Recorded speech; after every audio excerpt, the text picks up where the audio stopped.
I'm kinda nervous, I murmured, and my husband John tried to calm me down, exasperated. Dad's busy with work and won't be home, so it's just Mom right now, and that mill is the problem. I muttered under my breath, careful not to let David hear. My mother-in-law, Margaret, had always looked down on me because I only had a high school diploma and couldn't afford college due to family circumstances. She would ask everyone she met about their educational background and would only continue to associate with those who had higher education. For those with lower education, she treated them with a harsh attitude, as if talking to them was a waste of time. And now, I had to meet this Margaret. I was so anxious that I wanted to run away immediately. My name is Emily. I'm a 30-year-old office worker. After graduating high school, I worked hard to support my family's finances, and before I knew it, I was in my late 20s. My mother kept hinting, I'd love to see some cute grandkids soon. I myself felt the urgency to get married, but at around that time that I met my husband. We were introduced to each other through a colleague at work, but to be honest, my first impression of him was pretty mediocre. Even after we started dating, that impression didn't change. In fact, he seemed even more rigid and serious. But having little experience in dating myself, I thought, at least he won't cheat, and being serious is a good thing, and so I stayed positive. Then, on the 3rd anniversary of our relationship, David proposed to me, and we were on our way to meet his parents. When we arrived at the front door, I slapped my cheeks to psych myself up. All right, it'll be fine. I'm going to be the wife of their beloved son. They won't be hostile towards me.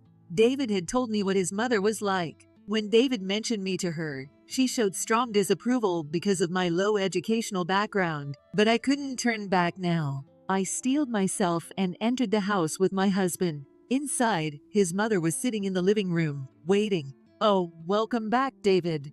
Yeah, I'm home, Mom. The two continued their conversation. Hey, aren't you going to introduce me? I felt a sense of unease, but considering it had been a while since David came home, I convinced myself that his mother was just happy to see her son. Nice to meet you. I'm Emily. This is a little something I brought for you. I gave her the gift I brought. David had told me his mom liked sweets, especially pound cake, so I bought some from a famous bakery in New York. It was quite expensive for just a cake, but I hoped it would make a good impression. As I handed over the gift bag, she almost snatched it from me. I tried to explain. I heard from David that you love pound cake, so. Before I could finish, she sharply retorted, I'm not your mother-in-law yet. Her rudeness left me speechless. She continued, glaring at me. Are you trying to make me die early with all these sweets? The absurd accusation left me fumbling for words. No, that's not what I meant at all. I looked to David for help, but he turned away, as if blaming me. Our first meeting ended in the worst way possible. Even though I visited a few more times after that, every visit left me with a churning stomach. My relationship with his mother remained terrible, and after marrying David, I ended up living with him and his parents. Hey, Emily, have you finished cleaning the bathroom? This soup has barely any vegetables. It looks so cheap. Could you deliver this for me? My back hurts. The newlywed life I had imagined, full of freshness and glamour, was nowhere to be found. Living with my mill was a complete nightmare. I was responsible for all the housework, and if I did anything differently from her way, I was forced to correct it. She constantly belittled me, saying, Why isn't this done yet? This is why people with low education are like this. I bit my lip and endured it, unable to talk back. My father died in an accident when I was young, and my mother raised me on her own. We had no financial stability, so I couldn't attend prep school, but I was smart and did well in school. My teachers encouraged me to go to college, but I started working right after high school. We didn't have money for college, and I wanted to help my mother as soon as possible. My mother cried and apologized, but I didn't mind. I was happy to support her, and it was my greatest joy to help my mother, who had become smaller and more frail. However, my mill looked down on my family background without mercy. Don't you know, single-parent households are awful. My mill's family had been civil servants for generations and valued background and lineage, graduating from a 4-year university and getting a stable job as a civil servant. To her, these things were a family tradition that must be upheld. Naturally, she disliked everything about me, who went against all of this. Why don't you try to be more like David? She often compared me to my husband, who worked at the city hall. She even spread rumors to the neighbors saying, "A woman with just a high school diploma isn't good enough for my son." I feel like the neighbors are watching me. Because of that, it made me self-conscious when walking outside. My husband's house was relatively large, with several big rooms. However, I was given the smallest, darkest room because it's for guests. My husband, my only hope, didn't help and acted indifferent. Why is it only me? Even if I complained, no one would listen. My Phil was busy with work and rarely came home. With no help from my husband, I had to endure my Mills treatment alone. One day, while working in my room, I heard my Mills' loud voice coming from the living room. "How many times do I have to tell you, we need this?" "Yes, but even so, it's for when we have guests." Still, do we really need such expensive furniture for a room no one uses? It seemed like my Phil was trying to calm her down. Recently, my Phil had been receiving several high bills, which he didn't know about. When he asked my Mill, he discovered that she had been using his credit card to buy expensive furniture from overseas. "This is too much. No matter how much money we have, it won't be enough. You need to think more about how you spend money," my Phil said to my Mill. "What? While you're away from home for extended periods of time, I'm the one keeping this house together. I deserve a little something in return, don't I?" With that, my Mill stormed out of the room. As I watched her leave, I thought to myself, I'm the one who does most of the work around here. "Would you like some tea?" He softened his expression and said, "Oh, Emily, I'm sorry you had to see that." My Phil wasn't home much due to his business trips, but he had been grateful when I helped him with computer problems recently. Since then, he would occasionally ask me for help with his computer. "When I first met her, she wasn't like this," my Phil said with a bitter smile. It seemed my Mill hadn't always been like this, and her behavior and spending habits had only changed in the last few years. "If there's anything I can do to help, please let me know." I knew my Phil traveled around the country for work and couldn't be home often. I now deeply understood how exhausting it was to have no place to rest your mind and body. Still, I respected my Phil for fulfilling his roles as a father and husband. "I think it's time to end this. David is an adult now, and it's probably best to part ways with Margaret." I was stunned when I heard those words from him. "What? Part ways? Do you mean divorce?" I couldn't hide my surprise at his sudden revelation. "Yes, I've been talking to Margaret about it for years and have been preparing for the process, but..." He trailed off. Apparently, despite his suggestions, my Mill refused to consider divorce. "I see." But I was curious. Why was my Mill so attached to their relationship? To be blunt, she didn't seem to miss my Phil, who was often away from home. It felt like there was another reason. My Phil then reluctantly confessed, "It's not just her reckless spending. I think she has another man she sees often." That makes sense, I thought. She probably feared that a divorce would expose her relationship with this other man. She needed money to see him, which is why she couldn't afford to leave my Phil. Wait a minute, now that I think about it. I remembered something relevant to what my Phil had said. I briefly told this to my Phil. He seemed shocked and confused at first, but as I continued, his face turned red with anger at my Mill's actions. "I can't believe this. I've put up with it for so long, but I can't take it anymore." With that, my Phil pulled out his phone and made a few calls.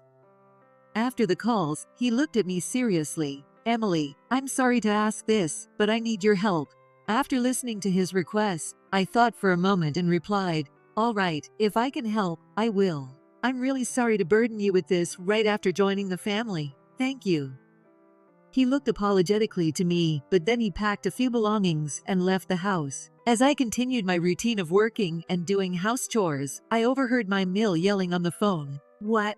No, that can't be right. The card isn't working?" It seemed she was speaking with a store clerk about a purchase. "What do you mean, I need to pay immediately? I can't come up with that much money on short notice." The conversation was about a recent purchase that hadn't been paid for, and they were demanding immediate payment.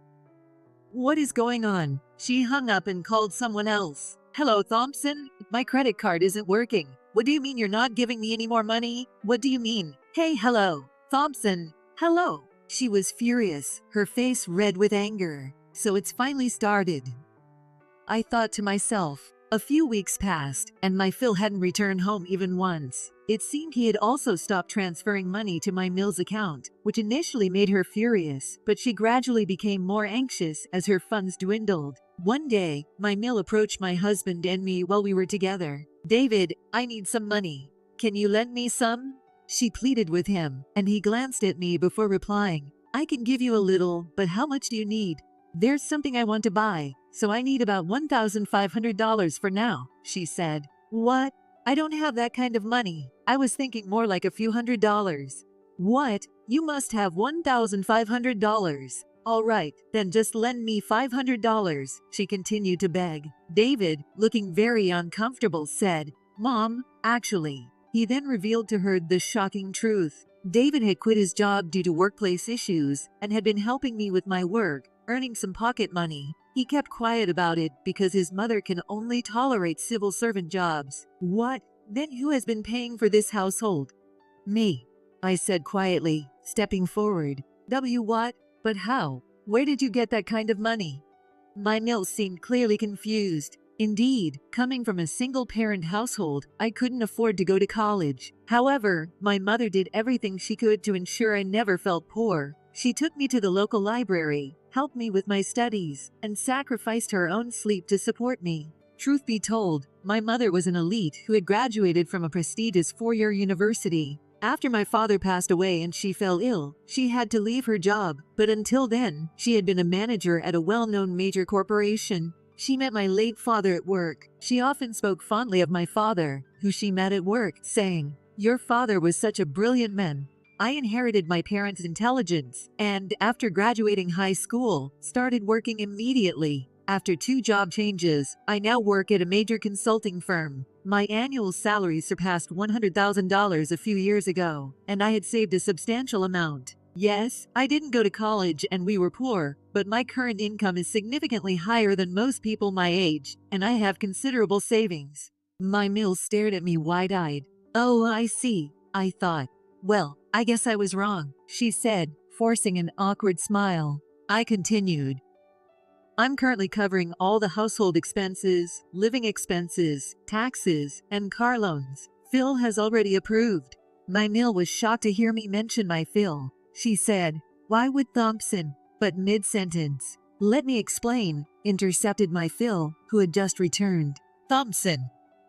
Ignoring her shock, my Phil continued. "I asked Emily for her help." He smiled at me before facing my Mill. "Margaret, I'm divorcing you."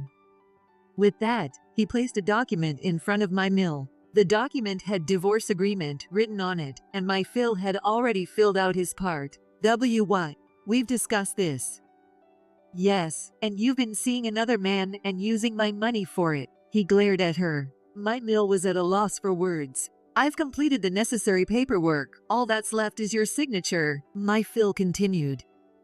"We're selling this house. Given its location, we found a buyer quickly. It'll be sold by the end of the month." My Mill looked overwhelmed by the rapid developments. "A portion of the money will go to Emily for all the trouble we've caused her, and I'll be claiming alimony from you."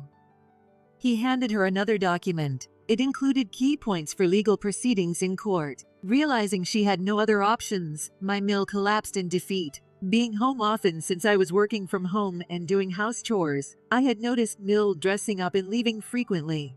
Following her one day, I saw an unfamiliar man pick her up in a car. After witnessing this several times, I was certain my Mill was having an affair. When I told my husband, he was shocked but agreed to wait and see. However, after hearing what my Phil said the other day, I revealed everything. My Phil acted swiftly, visiting a real estate agent and a lawyer that same day. Now, my husband and I have bought a new house with a yard. The money from the sale of the previous house was more than expected, and combined with our savings, we were able to afford the house. My husband, feeling remorseful for not being helpful before, now helps with most of the housework while also helping me with work. Next year, we plan to ask my mother to live with us. At first, she hesitated, but I told her, "We'll need your help when we have children." With that, she agreed and smiled. In that case, as for my Mill, she sold all her expensive furniture to pay the alimony to my Phil and now lives alone, working part-time. She came to our house several times asking, "Can you lend me some money?" But I turned her away, saying, "I'm just a high school graduate, so I can't afford that."